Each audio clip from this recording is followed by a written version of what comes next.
I am the simp of the rich girl Willow. She's fussy and picky with food, so I skipped class to deliver her a meal. She admires the top student, so I write love letters for her. After the college entrance exams, the top student went to a prestigious university while I went abroad to study with Willow. In a foreign land, I finally took my chance and won her heart. However, what I never expected was that the top student came abroad for further studies as well. The two of them, on the very same day, were caught up in a passionate embrace. When I saw this, I was overjoyed and I let out a long sigh of relief. Look at how messy this has gotten. The Liu family gave me so much money I'd feel bad running away. Even after getting bored of it, I still can't get rid of it. Chapter 1. The Liu family is the most powerful and influential family in the compound. As the only daughter of the Liu family, Willow is treated like the moon surrounded by stars. So, I've always been Willow's shadow since I was little. The reason is simple: she's beautiful yet foolish.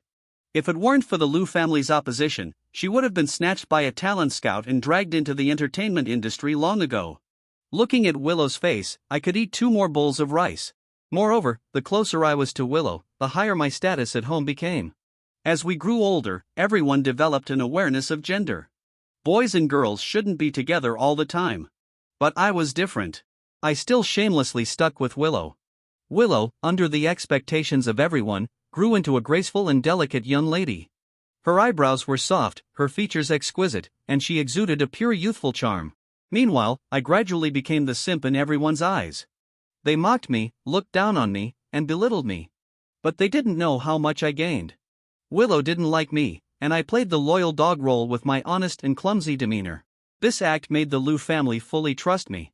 My family got resources, and I followed Willow into a class filled with children of the powerful and wealthy. Chapter 2. The high school for the children of the powerful and wealthy is never dull. At home, my future was already planned out with every path leading to the same destination. Even if one path didn't work, they could create a new one out of thin air. But I was different. My family could only guarantee that I wouldn't have to worry about food and clothing. In situations that required a strong family background, I wouldn't lose points, but that's about it. So, I chose to cling to Willow's leg. She's fussy and picky with food, so I skipped class to deliver her a meal. She admires the top student, so I gather information for her. The poor top student transferred in with a full scholarship and financial aid. There were countless boys pursuing Willow, including school bullies, handsome boys, second-generation stars, and children of officials. But all of them failed to win her heart. I even once suspected whether Willow might hate men. But at the moment Makoto stepped onto the stage to introduce himself, her eyes sparkled with stars. I immediately understood her thoughts and took the initiative to become her romantic advisor. With this opportunity, I became Willow's incredibly close male best friend and defeated her female admirers in one fell swoop. Oh, by the way, these female admirers never call themselves simps. They always regard themselves as Willow's sisters. It seems that because we have different genders, my flattery toward Willow is considered simping. Meanwhile, their identical behavior is viewed as girls help girls and pure friendship. But that's nonsense. If I hadn't overheard them talking behind Willow's back, criticizing and slandering her, I might have believed their fake sisterhood. So, I bought breakfast for Makoto and played basketball with him during PE class. It was the first time Makoto had encountered someone treating him this kindly at this elite school. He looked at me with gratitude and trust in his eyes. It was at that moment that I handed him the love letter I had prepared earlier. Makoto was speechless. He stood frozen for a moment, looking at me in disbelief. I quickly added, "It's from Miss Liu, she asked me to give it to you." As expected, Makoto was fully focused on his studies. He believed romantic relationships would only slow him down from solving problems. So without even glancing at the letter, he tossed it straight into the trash can. Willow went to seek Makoto out, but instead, she was sternly lectured by him. After that, Makoto stopped talking to me altogether. I didn't care about his cold attitude. I was busy comforting the heartbroken Willow. She had been pampered and spoiled, sailing smoothly through every stage of life. This rejection was the first major setback she had ever encountered. She drank wine, getting herself completely drunk after just one glass. After getting drunk, she leaned heavily on my shoulder, her eyes filled with endless tears. She kept asking me over and over, why doesn't he like me? I gently comforted her, he just doesn't have good taste. I said, Willow, I like you. I caught a faint flicker of clarity in her dazed, tear-streaked eyes. Chapter 3. After being firmly rejected by Makoto, Willow began to raise fish as her friends advised her to. According to their logic, the more suitors she kept in her social circle, the more attractive and confident she would feel. Even if one suitor left her, she would have thousands more to fall back on. But her gaze still never strayed far from Makoto for a single day. Soon, the college entrance exams arrived. After the exams finished, Makoto was accepted into a prestigious national university. Willow, however, ignored all her family's sincere advice and insisted on studying abroad.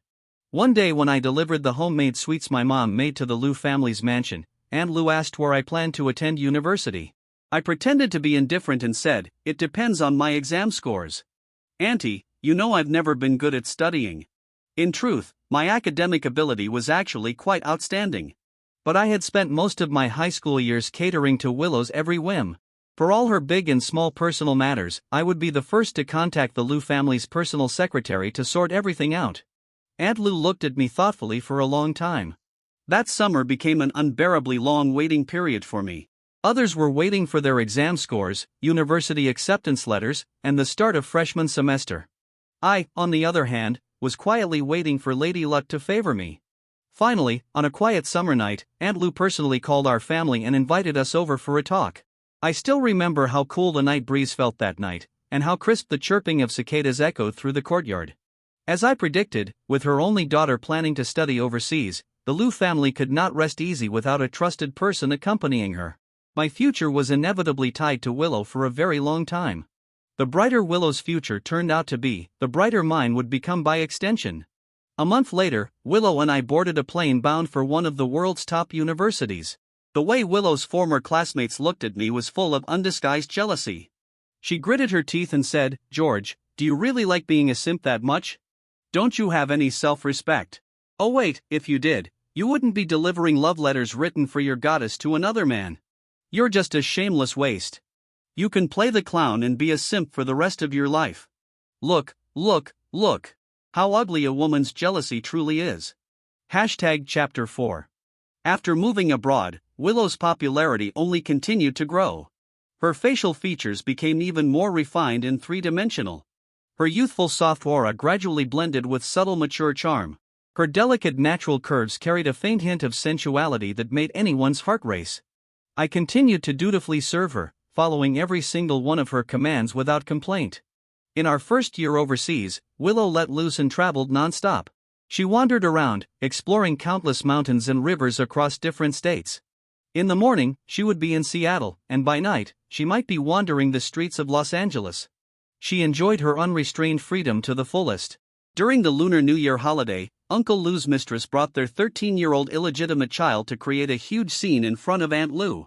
Aunt Lou told Willow not to fly back home for the holiday to avoid the chaos. I spent the entire New Year period accompanying Willow in New York. As we waited for midnight to ring in the new year, she suddenly turned to me and asked, "George, is it possible for someone's heart to stay unchanged forever?" I didn't hesitate for a second and answered, "Yes, it is." Willow smiled softly and said, "But I think I've stopped liking Makoto. I can't even clearly remember what he looks like anymore. Back then, I thought I'd never admire anyone as deeply as I admired him." Honestly, I think Willow was only ever attracted to people who were completely different from her sheltered self. What kind of shallow infatuation could that even be called love? But if you asked me to define genuine love, I could not give a clear answer either. No one had ever sat down to teach us what love truly meant. The brilliant fireworks blooming outside lit up Willow's overwhelmingly beautiful face. Without overthinking the consequences, I pulled Willow into my arms and kissed her soft lips. The pace of adults' relationships always moves surprisingly quickly. By the time Willow fully reacted to my kiss, the arrow was already firmly on the string. I whispered nervously, asking her if this was okay with her. She blushed slightly yet nodded in silent agreement. The academic workload at this world-class top university was far too difficult to handle alone. I still had to take on the roles of Willow's bodyguard and personal servant every single day. I desperately needed a way to release all the pent-up pressure building inside me. Willow, this small moment of intimacy is the reward I deserve after years of hard work. I lifted her up and released all my suppressed emotions with her. I felt completely satisfied and relieved. Willow's captivating seductive gaze stayed fixed firmly on me, as if she could hypnotize me with just one glance. She was delicate, arrogant, extravagant, full of countless obvious flaws. But her natural appearance was truly a flawless work of art. And at this moment, all of that beauty was entirely mine to take. I released all the years of pressure weighing on my shoulders. That repressed lonely childhood, those distorted complicated family relationships, all left me in constant inner strain. I poured every ounce of that built-up tension onto Willow that night. She responded wholeheartedly to my passion, seemingly dropping all her usual defensive barriers. She bit her lower lip softly and asked, "George, do you really like me?" I absent-mindedly nodded and casually answered, "Yes, of course I do." She said slowly and seriously, "Then George, you're not allowed to regret it." She stared straight at me with unyielding stubbornness, as if she was trying to pierce straight through my soul with her eyes. For a split second, I felt a strange fleeting illusion. Could it be that she had actually developed genuine feelings for me? After that night, Willow and I quietly became a couple. There was no grand formal confession, no public announcement to our friends. Until one time, an Italian exchange student had been pursuing her relentlessly for months. She finally grew impatient and told him directly that she already had a boyfriend. Word of our relationship spread around campus like wildfire overnight. Many people started coming up to ask who Willow's mysterious boyfriend was. A few days later, I received an unexpected phone call from Aunt Lou. Of course, she already knew every detail of our relationship, and she had long expected this day to arrive. So she didn't scold me harshly. Instead, she asked about my study progress and sent me a large sum of living expenses. She reminded me repeatedly to take good care of Willow no matter what happened. She said, "George, I really appreciate you taking care of Willow all this time."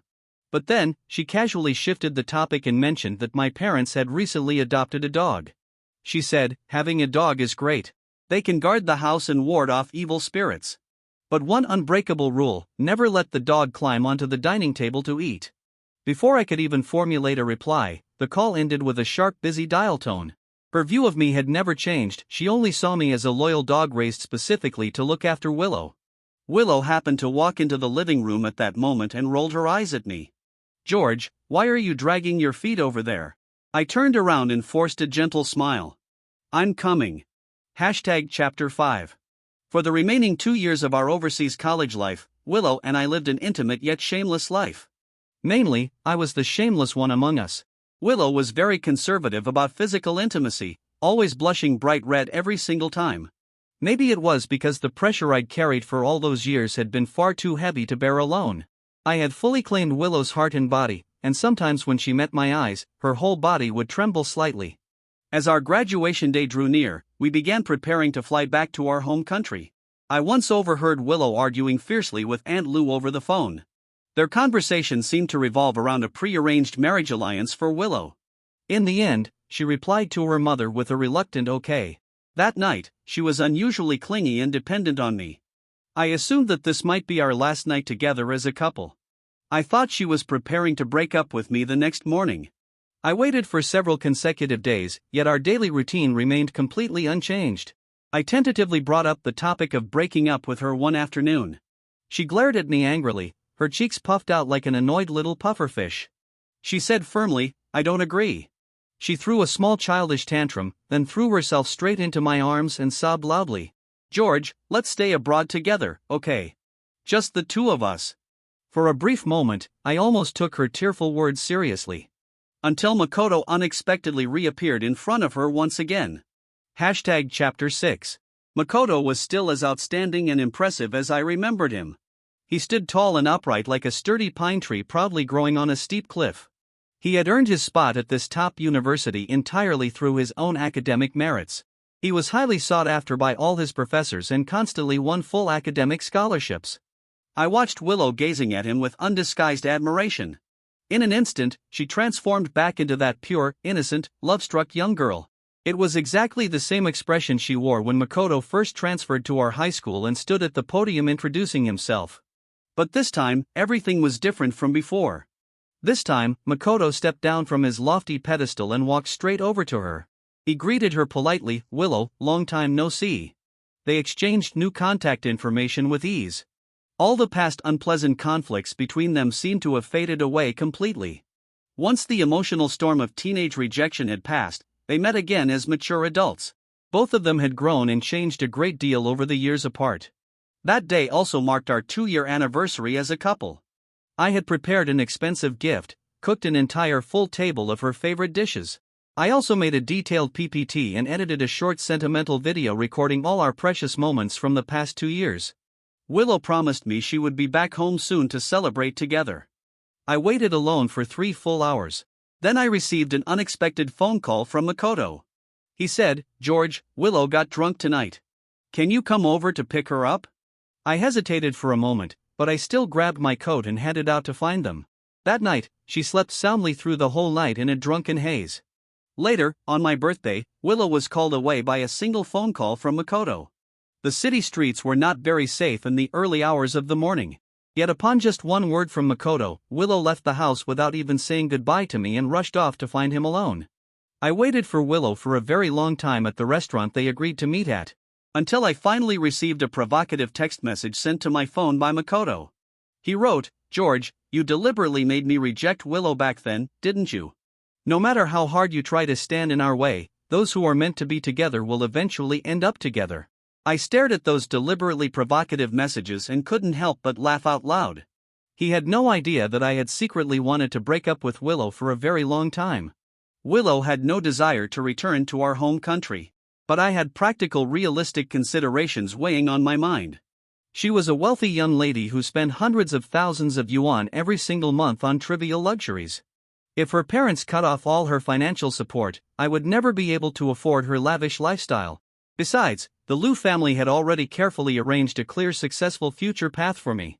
If everything went according to their plan, I would rise rapidly to prominence and high social status. My future achievements would far surpass anything my father had ever accomplished in his life. I would become the most successful person in my entire extended family. And now, Willow suddenly told me she had no plans to go back home. If I remained Willow's official boyfriend, it would be extremely difficult to explain why I returned to China alone and left her overseas by herself. Chapter 7. Makoto sent me his exact location through text message. I did not want to disturb the two of them spending time together. But then I suddenly remembered Aunt Lu's repeated reminders to keep a close eye on Willow's every move. The Liu family's generous money was never given to me for free. I had an obligation to monitor Willow's actions on Aunt Lu's behalf. No matter what happened between them, we absolutely could not let things progress to the point of conceiving a child together. I sent Willow a text message, but she never replied. I grabbed the half box of cash I'd left at home and took a taxi straight to the address he sent. At the apartment building's front entrance, I saw Makoto gently holding Willow's hand. He stared at her with deep, affectionate eyes and said, "I was really blind before." "Why, can I call you that?" Willow nervously and uneasily bit down on her lower lip, as if tangled in painful internal struggle. Yet she did not pull her hand away from his grasp. After all, the once distant, unattainable moonlight she had admired for years was finally shining solely on her for the first time. How could she possibly refuse such a long-awaited chance? Finally, she nodded softly and said, "Okay." Makoto caught sight of my figure standing nearby. He gave me a calm, knowing smile, then without any hesitation lifted Willow into his arms and walked toward the elevator upstairs. Willow's eyes stayed locked firmly on Makoto the entire time they walked. She never spared a single glance in my direction. They quickly disappeared upstairs into his apartment. I stood quietly downstairs for a long while, waiting for my turbulent, messy emotions to calm down. A few minutes later, I raised my hand and knocked firmly on Makoto's apartment door. When the door swung open, what greeted my eyes was an extremely steamy, intimate scene. Willow was half leaning against the entryway cabinet inside the room. Her long, slender legs bent slightly, with only a small section of her pale, delicate ankles visible beneath her skirt. Makoto was holding the pair of stockings she had just taken off in one hand. His facial expression carried ambiguous, hidden meaning. At the sight of me standing at the doorway, Willow appeared visibly surprised. She asked, "George, what are you doing here?" She seemed a little upset that I had interrupted their private moment, but I still dutifully stepped forward and shoved the box of cash into her waiting hands. I said simply, "Don't forget this." Then I playfully winked at her. Willow stood frozen on the spot, staring blankly at the small box clutched in her palms. I said, "You two enjoy yourselves, I won't disturb you. Goodbye." Chapter 8. As I turned to walk away from the apartment door, Willow suddenly reached out and tightly grabbed my wrist. Her face flushed bright red, and she asked slowly, "George, what do you mean by this?" What do you think I came all the way here for? Willow's tone was full of suppressed indignation and hurt. I watched Makoto turn around and sit casually on the living room sofa. He stared at me with a faint mocking smirk playing on his lips. When he spoke again, his tone was filled with obvious annoyance. George, you misunderstood everything. When Willow came to my place today, she accidentally hurt her foot. I only wanted to help her bandage the minor wound.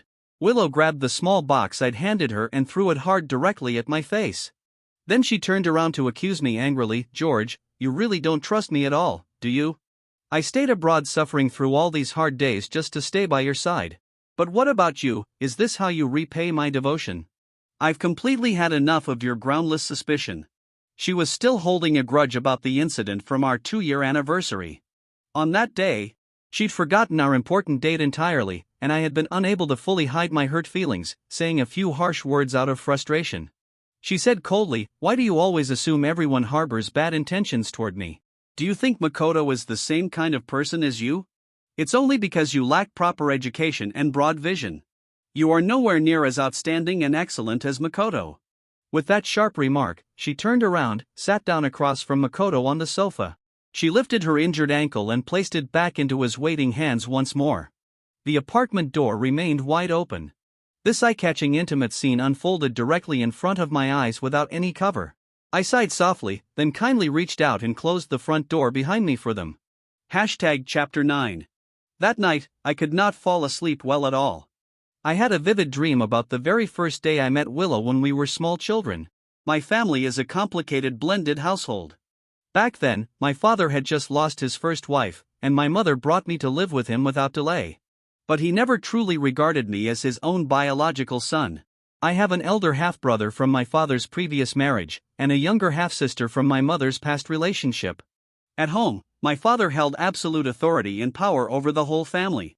Yet within the large residential compound where we lived, he lowered his head and curried favor with every powerful resident. All of the family's limited resources were fully allocated to my elder half-brother. All of my father's gentle affection and care went straight to my younger half-sister.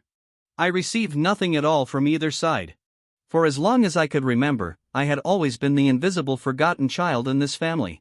No matter how hard I studied to get a perfect full score on every exam, my outstanding academic achievements still paled in comparison to my half-brother casually sinking a single golf shot during class break. One day, clutching my perfect exam paper tightly, I hid away in my secret quiet base to avoid my family. That's where I accidentally ran into Willow. "This is Queen Bee's private turf, get the hell out of here." Yet before she could finish shouting those harsh words, she caught sight of my tear-streaked, snot-covered face. She rolled her eyes in obvious disgust, but surprisingly, she did not chase me away from the hideout. Later, when my mother came searching all over the compound to find me, she spotted me playing childish house games together with Willow. The very next second, I watched Willow instantly switch to a gentle, sweet new expression. Back home that evening, she bragged to my father about my close friendship with the wealthy Liu family's daughter Willow. My father questioned me about every single detail of our interaction in extreme detail.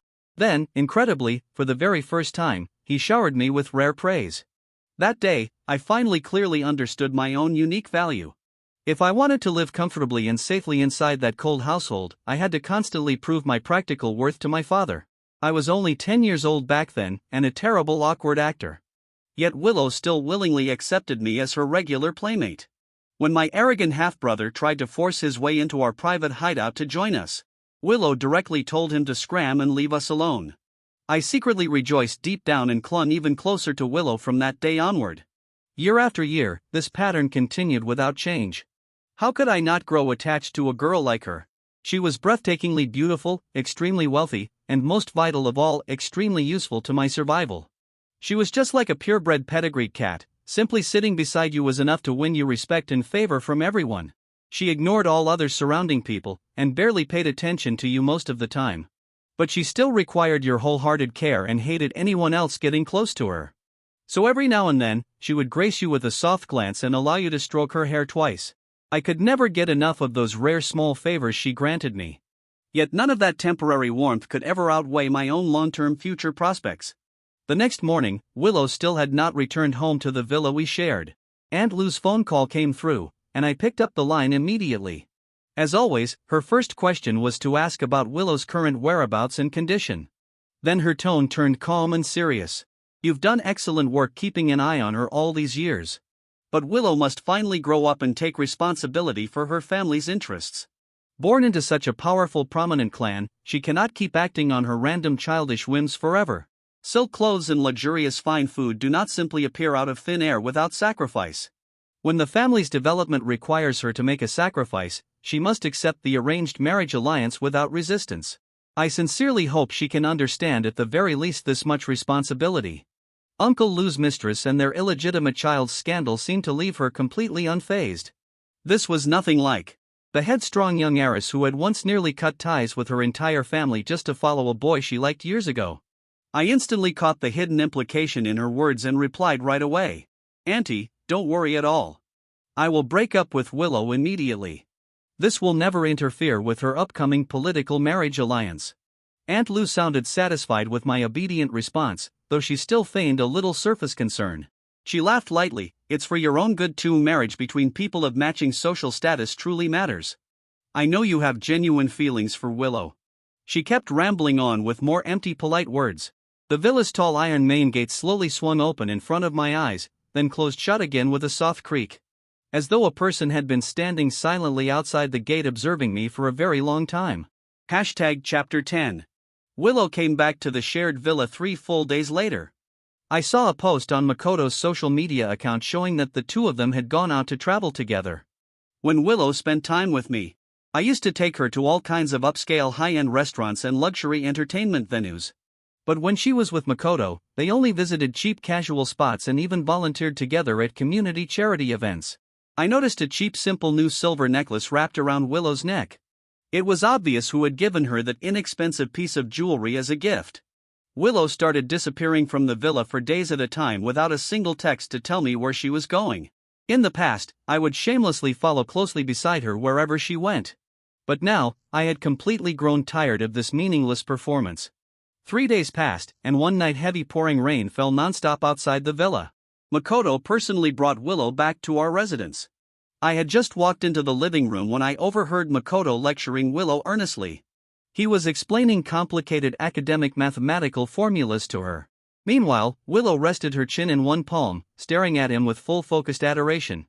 I highly doubted she actually understood a single word of those complex theories. She had never cared much about studying hard ever since she was a little girl. I had tried countless times to persuade her to focus on her academics. But if even Aunt Lou's strict persuasion failed to change her lazy attitude, of course I stood no chance either. But now, Makoto had somehow successfully gotten her interested in learning.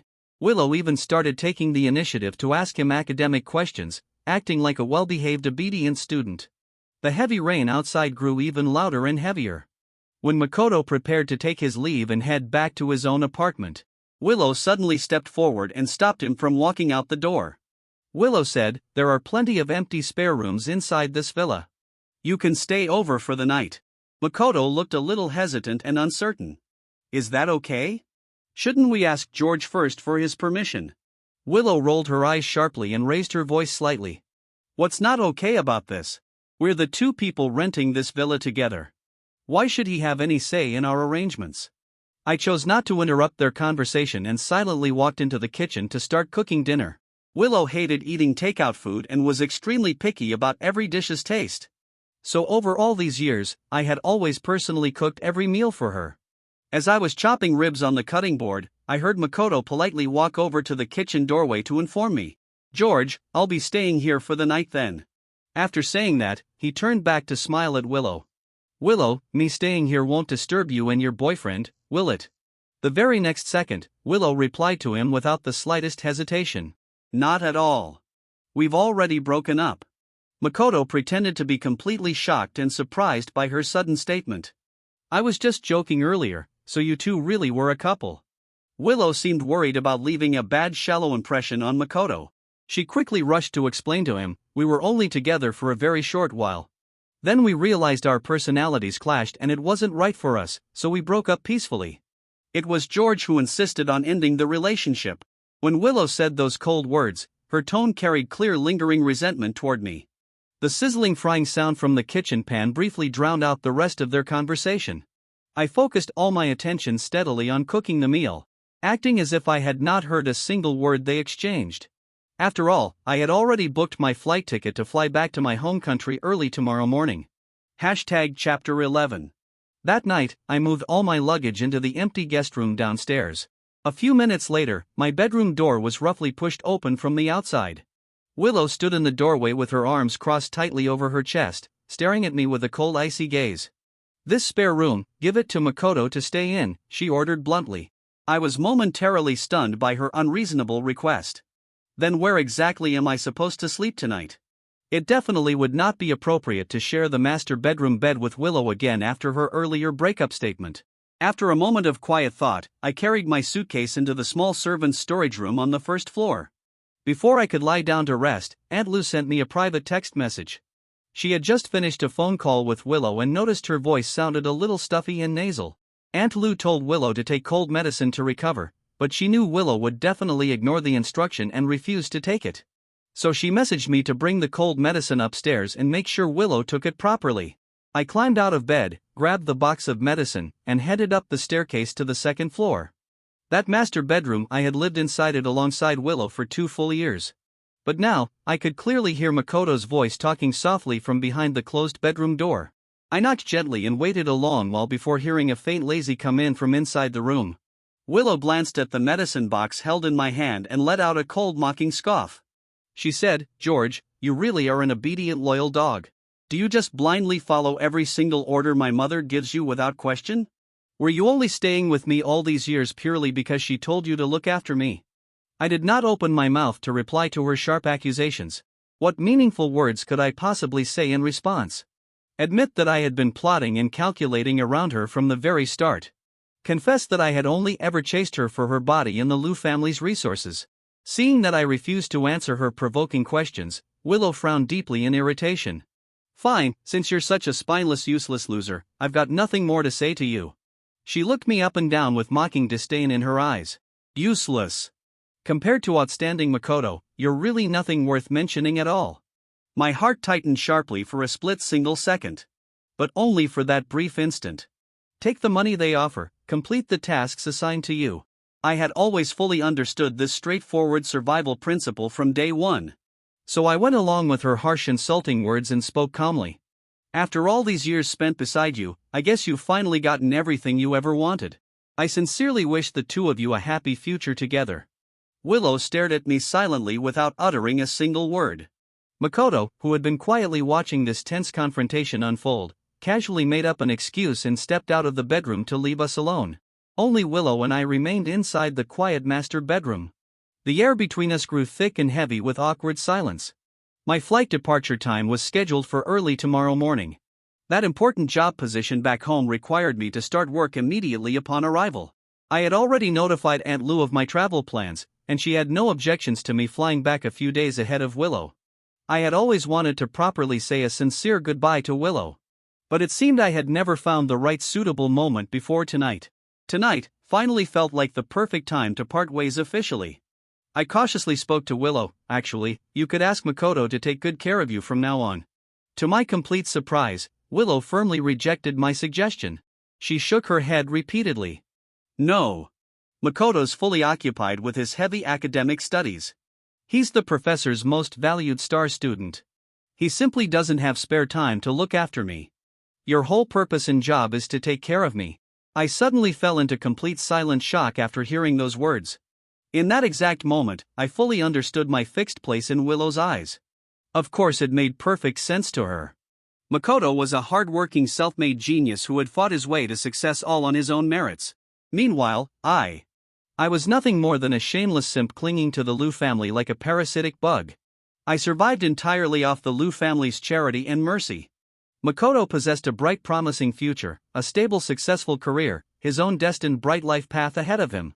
And me, this pathetic useless simp in her eyes, was merely a servant meant to endlessly orbit around her every desire. Before dawn broke the next morning, I dragged my packed suitcase out of the shared villa without looking back. Watching the foreign land beneath my feet shrink into a tiny distant patch behind me, I knew clearly. I had officially stepped onto the brand new next journey of my own life. Chapter 12. I had originally thought Makoto and Willow would start a sweet happy life together from the day I left. But just one short month later, Makoto suddenly appeared standing right in front of me. He seemed to have been waiting outside my office building for quite a long while. Several discarded cigarette butts littered the trash can beside his feet as proof of his long wait. The moment he caught sight of my figure walking out of the office, he extinguished the lit cigarette in his hand. He spoke casually to break the silence between us. I landed a fantastic job offer, so I flew back to the country ahead of schedule. Big well-known tech company, strategy department position, and annual salary of 1 million yuan. I nodded my head politely. Congrats on your great new job. I thought back to our high school days many years ago. I remembered once seeing him scratching his head stuck on the final difficult problem on an exam paper. I quietly passed him a cheat slip to help him out. He completely tore the slip to pieces without hesitation. Then after the exam ended, he scolded me strictly for refusing to follow the school's exam rules. I had pretended to fully agree with his rigid principles back then. But deep down inside, I did not care about his moral standards at all. I was only trying my best to slowly get closer to him. I wanted him to lower his guard and trust me, to become genuine friends with me. I had always subtly dropped hints to him that I held romantic feelings for Willow. I deliberately let him witness me getting laughed at and mocked by all our classmates. Everyone called me a useless simp, judged and belittled me openly every single day. I watched him grow angry on my behalf and step forward to defend me against the teasing crowd. Every single one of my plans unfolded completely smoothly as I expected. The only unexpected twist was that even after he threw away Willow's love letter, he still refused to become my friend.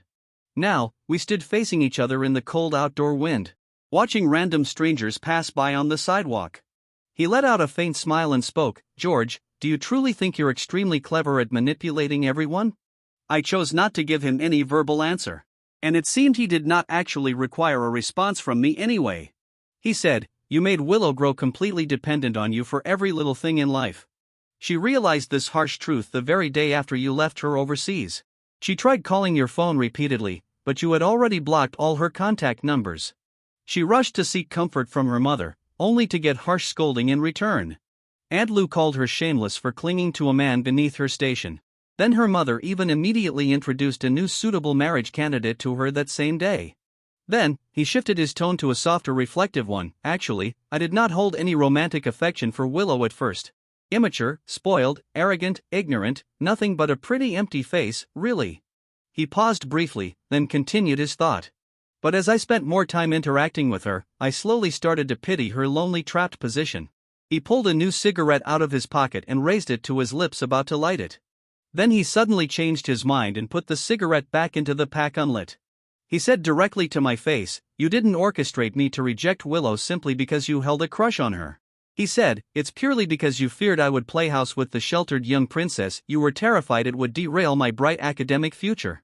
I lifted my head to meet his eyes but remained silent, neither confirming nor denying his accusation. Someone as ambitious as him did not have any extra spare time to waste on trivial emotional drama. A wealthy young lady like Willow could afford to live inside her beautiful romantic fantasy world, daydreaming about pure innocent teenage love. But one day that fragile fantasy would inevitably shatter into pieces around her. When that heartbreaking day arrived, Willow still had her wealthy family to fall back on and could escape overseas again to restart her life. But what about Makoto? For him, nothing mattered more than securing a stable, brilliant future and successful career. Still, I never believed I possessed the right to make important life decisions on behalf of other people. Before I turned to leave the sidewalk, I spoke to him plainly. "You're quite the skilled actor yourself. I only interfered back then because I didn't want you to steal Willow away from my side. She still had valuable practical use for my own life plans. I figured this conversation might mark the final time I would ever cross paths with Makoto again. That fake forced friendship we maintained during our teenage high school years. It had long been overdue for a clean permanent ending. From this day forward, each of us would walk our separate paths toward our own bright futures and destinations." Not long after this talk, I was forced to work overtime nonstop for several consecutive days to prepare for a crucial company inspection. Day and night blurred together without clear division from overwork. Finally, when all work tasks finished and I prepared to head home to rest, I caught sight of Willow standing alone beneath a dim street lamp. She stared straight at me with clear anger written all over her face, yet her eyes brimmed with overwhelming grievance and sadness. Just like an abandoned lonely stray cat cast out onto the cold street. Chapter 13. Willow had secretly fled back to our home country without telling either Uncle Lou or Aunt Lou. But her parents would definitely find out about her sudden return soon enough. The very moment I laid eyes on her standing there, I immediately sent a text message alerting Aunt Lou of Willow's location. Willow bit her lower lip hard and spoke to me in a trembling, angry voice. "George, did you have fun fooling me and playing with my feelings all along? Am I truly that easy to trick and manipulate for your own amusement?" The once proud, arrogant cat now felt deeply wronged and abandoned. I could not find any gentle, comforting words to soothe her hurt emotions, so I simply remained silent. She stepped forward quickly, raised her hand high, and attempted to slap me hard across the cheek. But I dodged sideways to avoid the blow at the last second. She bit her quivering lip tightly and asked, "George, is it that you believe we cannot continue our relationship, or that your lousy career job is far more important to you than me?" Both statements held equal truth. But I could not honestly say those words out loud to her face. I was afraid if I spoke the complete truth, she would completely lose control and explode right there on the street. Although honestly, judging by her current expression, she had already reached her breaking point long before this confrontation. She pressed further to ask, "Or is it that you never actually held any genuine romantic affection for me at all?" Her voice shook violently with raw emotion as she finished that question. I thought quietly to myself. It was true that I had once liked her appearance and companionship. But there were countless far more critical priorities that I had always placed far above her in my life order. Besides, a girl born into extreme wealth like her, I had never considered myself worthy enough to stand beside her. There were endless men lining up to chase after her wherever she went. Even her personal pool of suitors was already overcrowded beyond capacity. I possessed no top-tier natural talent, no powerful wealthy family background, no outstanding sharp genius brain. I did not think I had a single unique outstanding quality that could make me stand out among all her admirers. After a long moment of careful thought, I chose to reply to her with a more tactful, diplomatic answer. I said, "I refuse to stay trapped inside a romantic relationship that no one around us will ever sincerely bless and support." Willow froze completely upon hearing my reply. With her relatively shallow emotional intelligence, it probably took her several slow loops of thinking to fully comprehend my hidden meaning. Just at that exact moment, the woman I had gone on several casual blind dates with recently walked over to meet me. Willow glared sharply at her and asked, "Who exactly is she?" I did not answer Willow's hostile question verbally. I simply reached out naturally and gently held the blind date's hand beside me. Willow's facial features twisted with overwhelming indignation and jealousy. "You're secretly cheating on me with another woman." Seeing that my blind date was about to lose her temper over this sudden messy scene, I quickly whispered a quiet explanation under my breath to calm her down. "She's the young lady from the Lou family. I told you about her family background before." My blind date's anger instantly faded away after hearing that important family name. I turned and prepared to leave the street with her at my side. Watching this unfold, Willow Lou grew even more enraged and furious. She shouted loudly, "George, does this woman know you were once my devoted simp?" I ignored her shouting completely and continued walking forward to the waiting car. Just as she was about to charge forward to block my path and create a bigger public scene, the Lou family's professional bodyguards finally rushed onto the scene and firmly held Willow back to stop her from rushing over. I climbed into the passenger seat of the car alongside my blind date and left the street behind us. Chapter 14. On the day of my official engagement ceremony, Willow rushed over to create another huge embarrassing public scene. And once again, she was forcibly escorted away by the Lou family's bodyguards before she could disrupt the whole event further. The bride's family did not grow angry over the commotion. Of course, neither did my own family. We graciously accepted the Lou family's formal sincere apology and generous monetary compensation for the disturbance. We politely asked all attending wedding guests to delete every video and photo they had taken of Willow's outburst to avoid online gossip. Every messy conflict was resolved extremely smoothly without any lingering trouble. But just before the Lou family's car departed the ceremony venue, I overheard Uncle Lou scolding Willow harshly. "No man will ever truly love you if you keep acting out these childish tantrums in public. Come with me back to the mansion right now. I do not have extra spare time to stand here watching you throw endless meaningless fits." Willow stared straight at me with bright red and tear-filled eyes. After a long painful moment of silent struggle, she finally stopped fighting against the bodyguards holding her back. Her lips had been bitten so hard they split open and bled bright red blood. She slowly uttered one single quiet word. Fine. From that day onward, I rarely caught sight of Willow again. She stepped fully onto the carefully pre-planned life path the Liu family had laid out for her from childhood. Every time I heard new news about her life, it was always accompanied by envious praise and sighs from the people around me. Hearing constant glowing updates about an ex-girlfriend's perfect life. That kind of news is truly difficult and uncomfortable to listen to calmly. Sometimes I even found myself lost in quiet, confused thought. Did I genuinely hold real love and affection for Willow back in our youth? Or was all my obsessive clinging merely the angry restlessness of a young man suffering unfair family treatment, searching for an outlet to release all his pent-up frustration? Chapter 15. 3 years later, my path to promotion hit a bottleneck. My wife and I sat down to seriously discuss having a child. In these past 3 years, I hadn't crossed paths with Willow again. But sometimes, through a car window on the street, I catch a fleeting glimpse of a familiar silhouette. It was probably just my imagination playing tricks on me.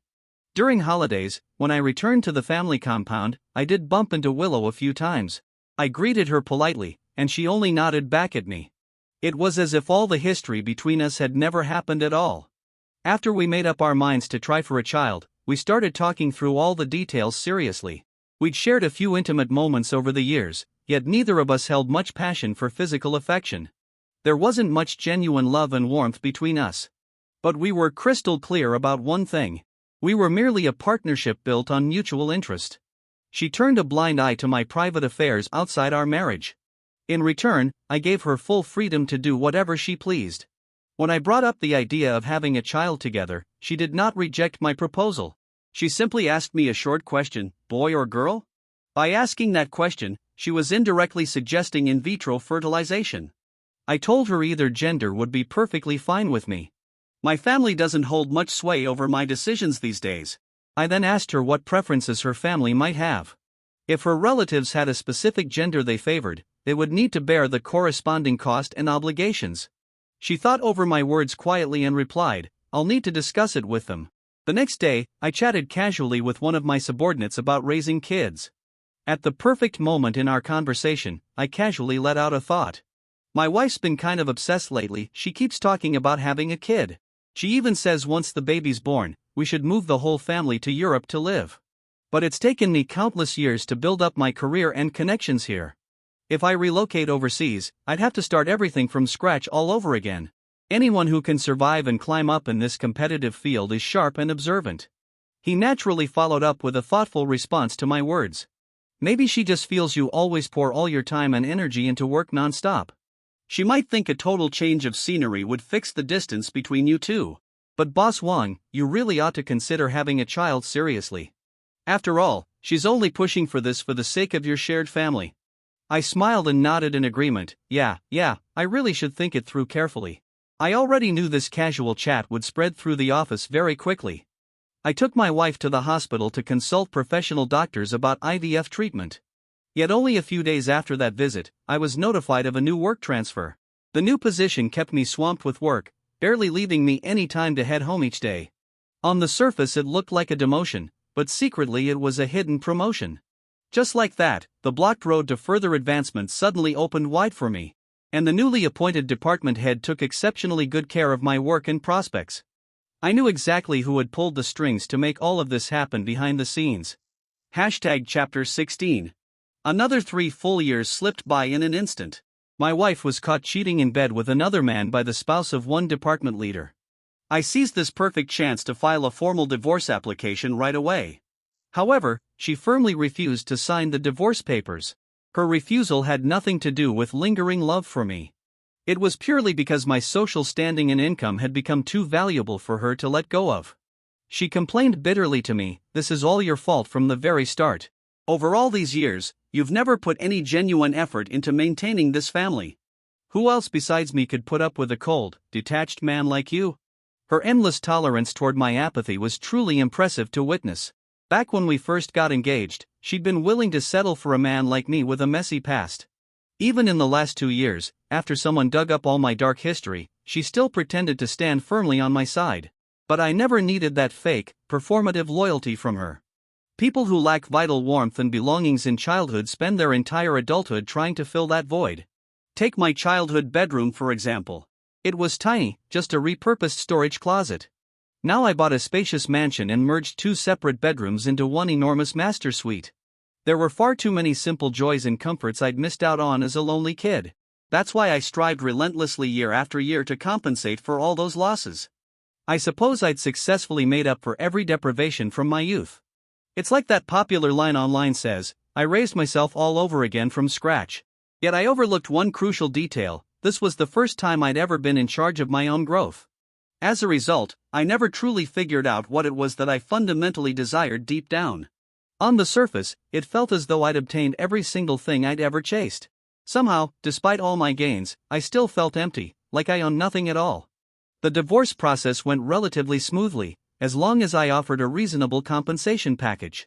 The day I walked out of the Civil Affairs Bureau, I spotted Willow sitting in a car parked by the roadside. She hadn't aged a single bit through all these years. She remained just as breathtakingly beautiful as she was back when we were together. There were no bodyguards beside her, only a hired driver at the wheel. She shot one quick glance in my direction, then told the driver to leave immediately. My ex-wife rolled her eyes sharply and spoke her mind. She's crazy, isn't she? She's still unmarried after all these years, clearly waiting for you this whole time. She hears you've gotten divorced, rushes over to find you, and then drives off without uttering a single word. I smiled and slowly shook my head at her baseless guesses. It wasn't the story she'd imagined at all. I think she probably regretted rejecting the life with me back in our youth. So she came to see with her own eyes whether that path would have turned out as wonderful as she once fantasized. She could easily choose to walk that road now if she wanted to. But the real question was, does she still have the desire to take that road? I watched her car drive farther and farther away down the street. I believe she'd already found her own answer to that question. Love is equivalent to revisiting an old familiar place, trying to relive past memories by clinging to old routines. But once you return to that spot, your mindset and heart are no longer the same as they once were. As all these years passed, Willow must have gradually realized the real reason I stayed by her side back then. What has already slipped away can never be retrieved again. Still, that loss does not necessarily count as a lifelong regret.